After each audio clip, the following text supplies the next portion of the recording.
नमस्कार। ठीक है, मैं महिला थाना प्रभारी विदिशा से आई हूँ और आज मैं धन्यवाद करती हूँ सबसे पहले कि आपकी टीम को कि हम लोगों को आपने मौका दिया कि हम महिलाओं से मिल सकें।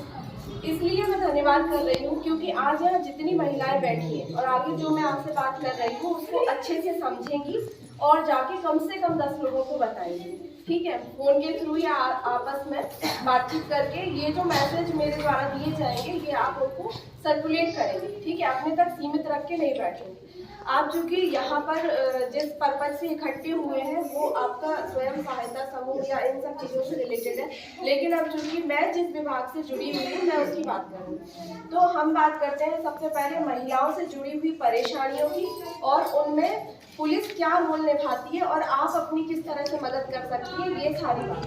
ठीक है, तो सबसे पहले तो आप सब जो इकट्ठे हैं कितने गांव के लोग हैं? ये मैडम ये 3-4 गांव जो आसपास के सभी गांव से आए हैं। ठीक है, सभी के बच्चे स्कूल जाते हैं? आपस में बातें बिल्कुल नहीं, बहुत काम की। आप सभी के घर में जो बच्चे हैं क्या वो सभी स्कूल जाते हैं? जी मैम।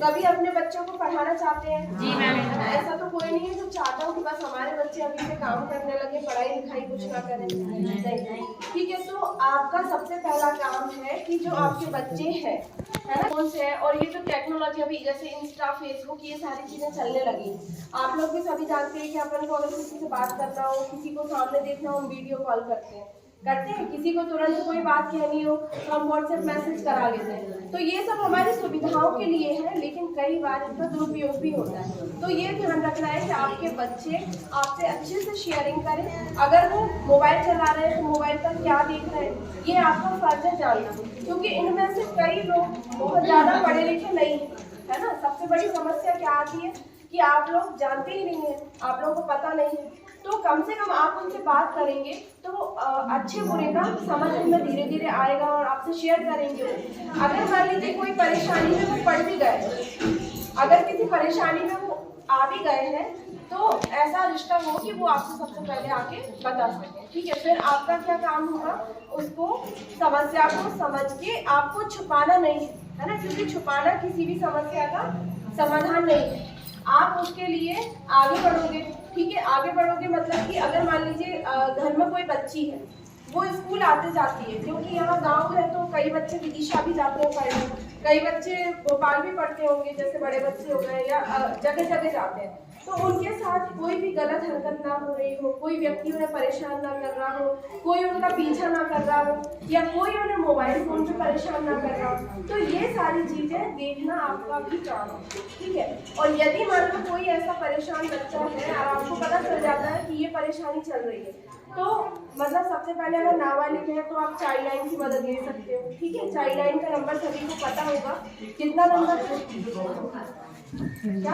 108। चाइल्ड लाइन का नंबर क्या है? चाइल्ड लाइन का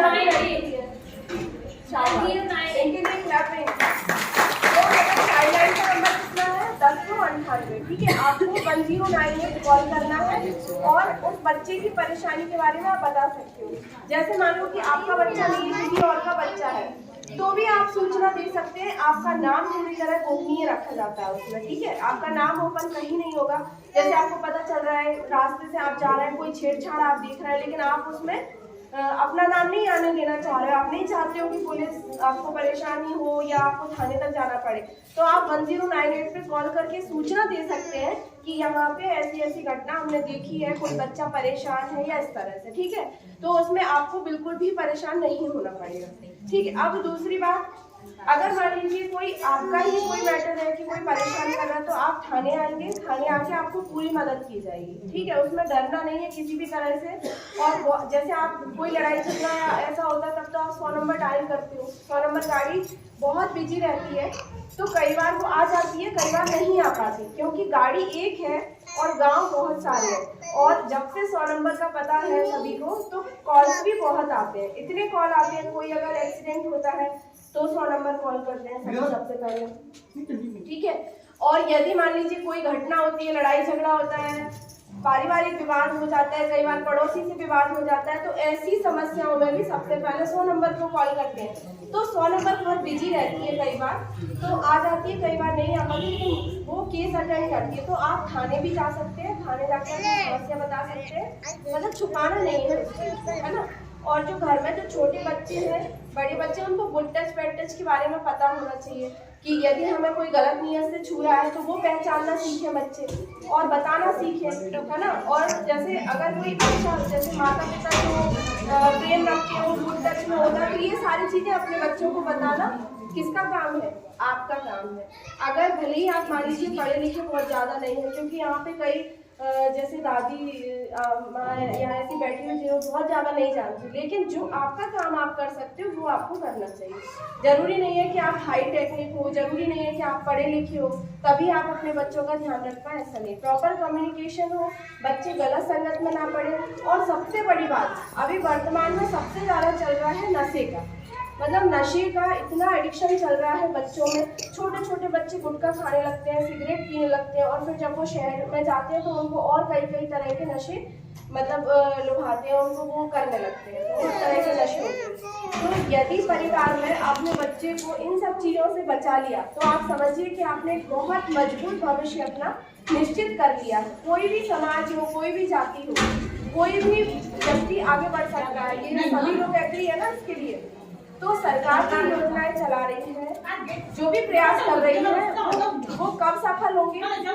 जब आप लोग अच्छे से उनको क्रियान्वित होने देंगे, अपने ऊपर अप्लाई होने देंगे। ठीक है, अपनी बच्चियों को जरूर पढ़ाएं, अपनी बच्चियों को जरूर मार्गदर्शित करें। हो सकता है आपकी घर की बच्ची इतनी अच्छी निकल जाए कि वो आगे जाके आपका पूरा घर संभाल दे, है ना। तो ये सब हिम्मत हौसला माता पिता से मिलता है।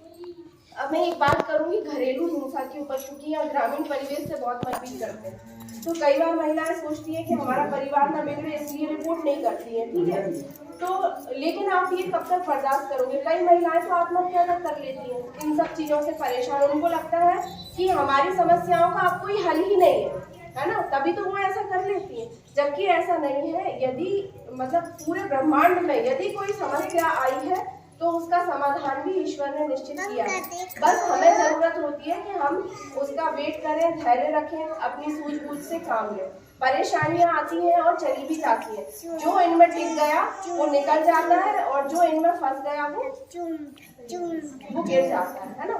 तो आप सभी से मुझे ये उम्मीद है कि आप लोग आगे से कभी डरेंगे नहीं। यदि कोई आपको प्रताड़ित कर रहा है, परेशान कर रहा है, तो खुल के आवाज उठाएंगे और किसी को झूठा भी नहीं फंसाएंगे। ये भी बहुत ज़्यादा आता है, क्योंकि महिलाएं इसीलिए मतलब कही जाती हैं कि महिलाएं तो अपने अधिकारों का दुरुपयोग करती हैं, जबकि ऐसा नहीं है। कई महिलाएं वास्तविक में पीड़ित होती हैं, वो तभी आती हैं।